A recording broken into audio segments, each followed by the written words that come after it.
Ladies and gentlemen, good evening. Welcome to the Festival d'Aix-en-Provence.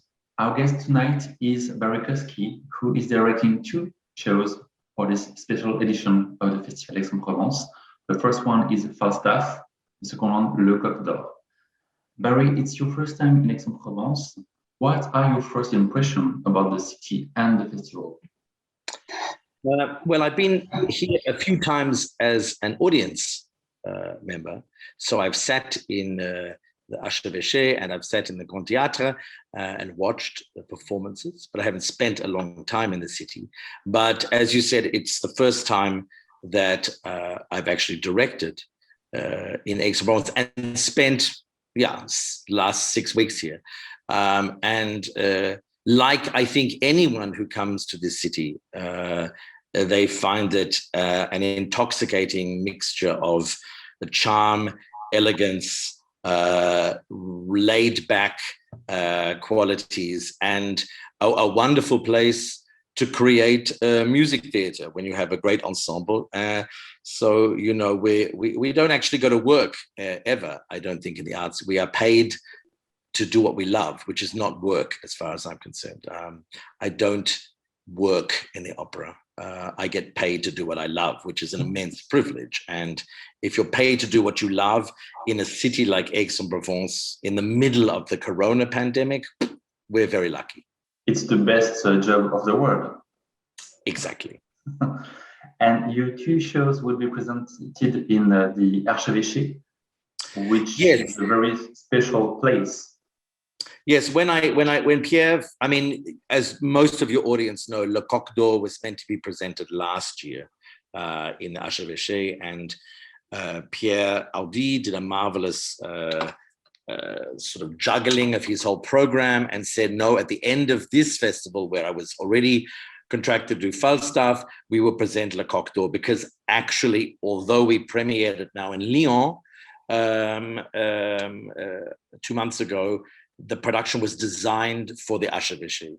So I'm very excited that I can bring that production here. And when Pierre asked me where I would like to direct these two productions, there was no question for me that I wanted to work in the Archevêché, because Le Grand Théâtre is very nice, but this looks like, you know, many other opera houses around the world. There's nothing particularly special about that theater, whereas the Archevêché is a very special place that's unique to Aix-en-Provence, and there's something very special about watching opera outdoors at 11 o'clock at night, 12 o'clock at night, as your audience know.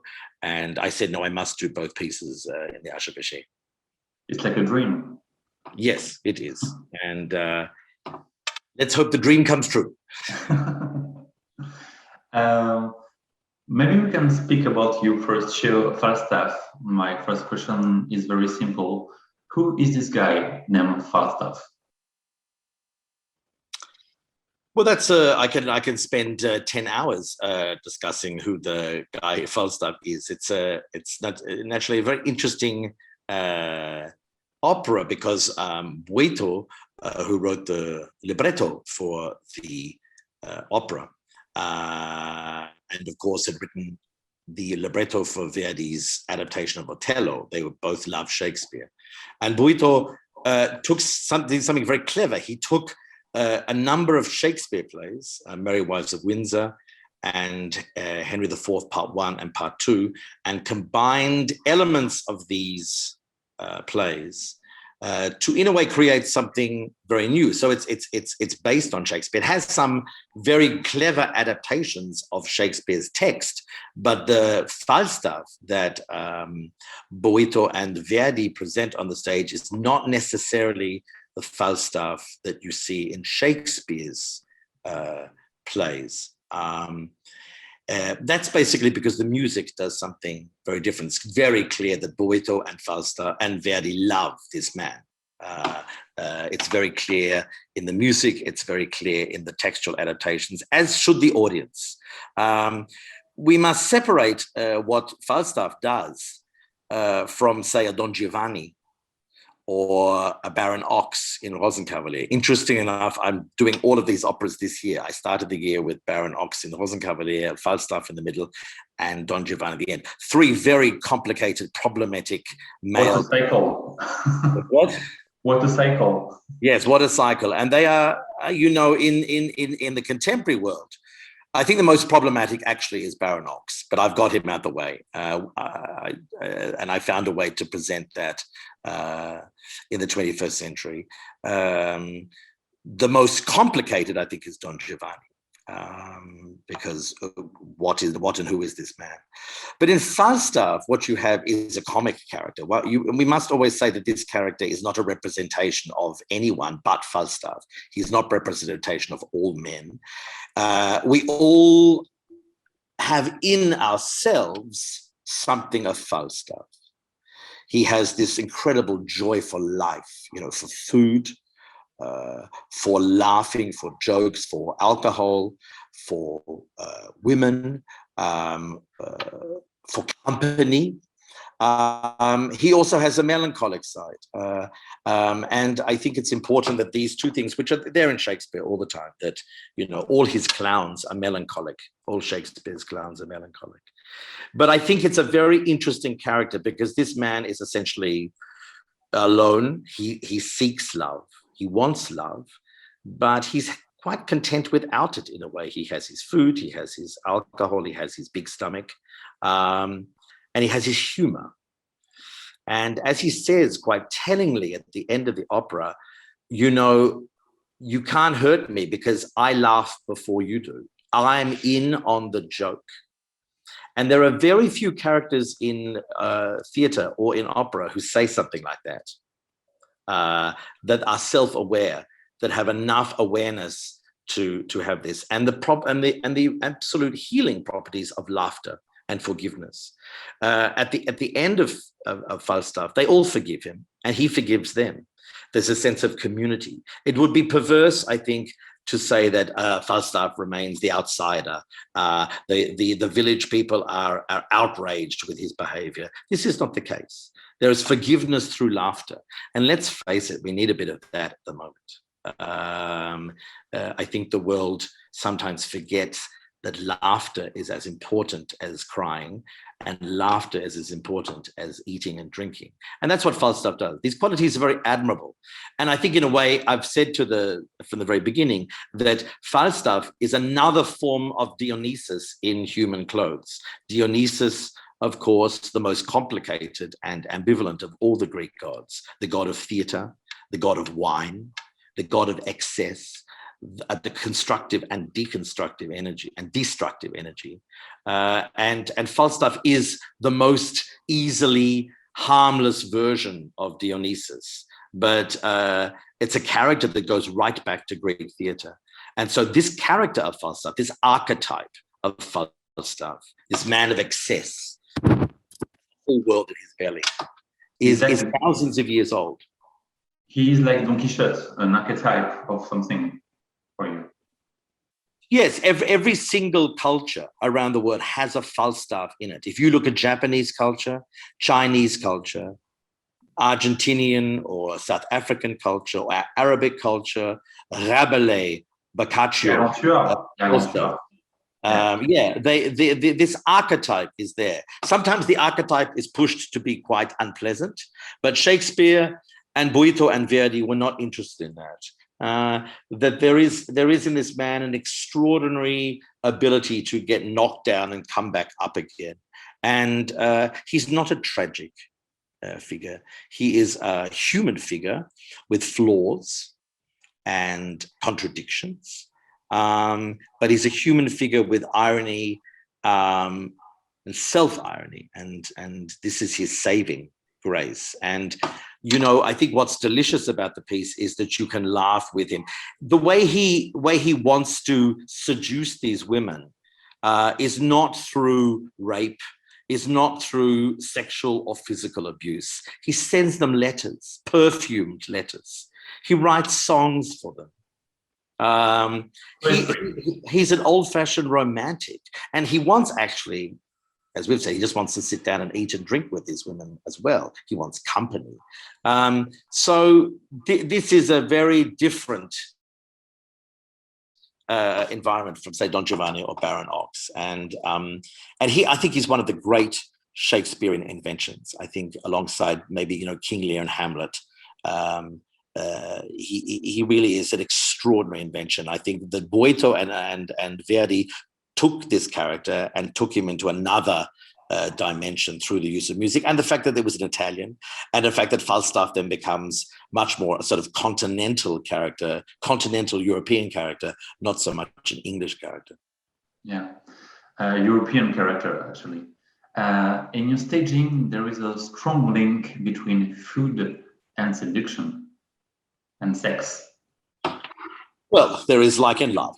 I don't think I'm the first person to make that connection. And well, I thought, we hear constantly about the fact that Falstaff is, hungry or he's eating, and we already see it on the stage. And I said to my team, normally in that first scene, he's just sitting there in the inn after a big night out, writing and doing nothing. I said, I think he's a gourmet. I think he's a gourmand. I think he's a brilliant cook. I think he loves food. I think he cooks food. I said, why don't we show him that he's actually cooking all of this? And it's a small detail, but it gives a different perspective on it, because food, the connection between food and eroticism, food and seduction, food and religion, food and mortality. That's thousands of years in every culture. That's nothing new. But I think it's, to me, something that's there in the piece anyway.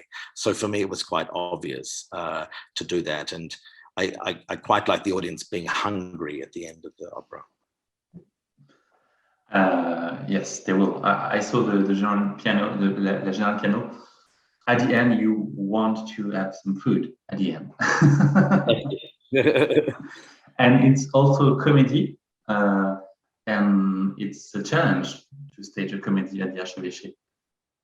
Yes, it is. I mean, it was a challenge to stage a comedy anyway in opera and music theatre. I mean, I've been doing my job for 30 years, and I do direct a lot of comic operas and operettas. So I know the challenge, and I can tell you it's much harder to direct a comedy than it is to direct The Ring Cycle. It is much harder to direct a comedy than any Verdi or Puccini opera.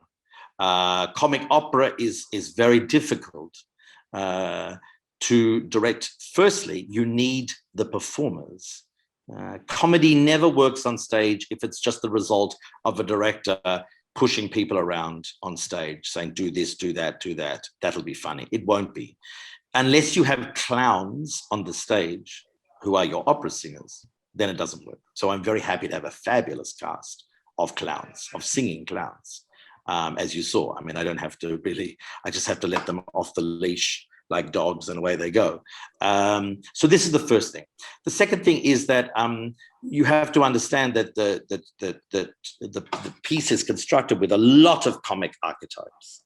And these comic archetypes take us right back to ancient Greek comedy. They take us through Shakespeare. Commedia dell'arte, it's Commedia dell'arte forms the foundation of any European comic writing in both the theatre and the opera house. And then we have also 19th century farce. You know, it conforms to all the rules and regulations of, say, Feydeau. And Feydeau was, of course, referring to Commedia dell'arte and to Shakespeare comedy when he was writing. So this is all there, and I love it. I love slapstick. I love entrances and exits and false letters. I love it. I think it's an extraordinary tradition that goes back thousands of years. And for some reason, people still laugh at the very same things they were laughing a few thousand years ago. And I find that very heartening. And it's like clockwork, as you saw, that the entrances, exits, and the timing, you know, one person drops the ball and then the scene doesn't work. So the virtuosity that the performers need to bring on the stage is very important. And I love doing that. I think the comic opera requires from the performers a vocal and physical virtuosity that looks then very natural. And this is what I love working on. But it takes ages and ages and hours and weeks and weeks. To make it natural and easy. And the public shouldn't see any of that work. They should just see the end result. You know, what's you're supposed to laugh. Yes, they're meant to laugh. But, I don't know. I mean, I only direct, I can only do, when I direct a comedy or use comic elements on stage, I can only really do what I find funny or what the cast find funny. But you also must know when something isn't funny to cut it out or to change it. But I mean, I have a sneaking suspicion the audiences will find a lot of it funny. They will, absolutely. You will also present at the Archevêché Le Coq d'Or, which is a totally different piece of opera. Could you say some words about this opera composed by Rimski-Korsakov? Well, it's interesting. It's a complete coincidence that I'm doing the last operas of both these composers. Falstaff was the last opera that Verdi wrote, and only his second comedy, quite extraordinary. Barrie, that was my final question, the link between these two opera, the fact that it's Will I leave that? The last opera of Verdi and Rimski-Korsakov. But maybe we can speak about that. No, I leave that. What are the connection between the two pieces? Because it's the last piece to master of composition. So what are the connection and also the differences between these two pieces? Well, I think that in both cases, the composers were exploring new terrain, musically and dramatically. If you look at all the operas before Falstaff, I mean, you have some of the most famous operas in the repertoire, Don Carlos, Otello, Traviata, Rigoletto, Trovatore, death, destruction, pessimistic, revenge, no laughing in any of those operas. Maybe laughing as a sort of grotesque element like in Ballo in Mascara, but there's hardly any humor. They're very deeply dark and disturbing stories. And then he comes along at the end of his life knowing that this is going to be the last opera and decides, I'm going to write this. Rimski-Korsakov, on the other hand, was famous for these huge panoramic, folkloric, almost impossible to stage tableau operas where he would create these soundscapes of Russian history through music, where the stories were less important as the orchestral effects and the use of very, very radical music dramaturgical structures. But they were very odd pieces anyway. But then he decides, no, I'm writing a fairy story with a satirical element. Le Coq d'Or is unlike any other opera he wrote before. So one of the things that does combine them is the sort of radicality of these two men at the end of their careers, which is quite breathtaking and fantastic. The other thing that actually links them is that they both have sort of a problematic male character. In the case of Falstaff, a lovable, problematic male character. In the case of Le Coq d'Or, a not so lovable, but deeply complicated